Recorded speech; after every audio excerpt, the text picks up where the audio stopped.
السلام عليكم ورحمة الله وبركاته. وروني يوتيوبي كي جلت أرقم تنوندو كيسان وكم نغنا قبدني فيا كيساني شنين جدا إن شاء الله وري قافي قبدني أكثر مو وري قافي نقافتشو بربادن وري أمو إجارة كيس قافي قافتشو بربادن كومنتي جلنو بريسا فيديون كي قاقا بنان كان جيتشادا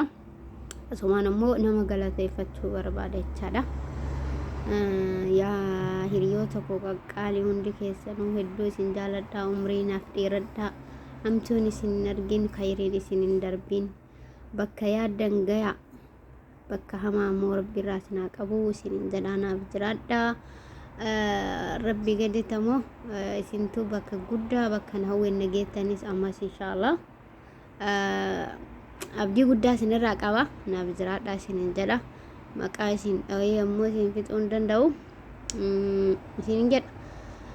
akkasii hundi keessanuu akkasuma abbaa mana kiyyaa qaali yoo yuutuubii kiyya kana dhaggeeffattan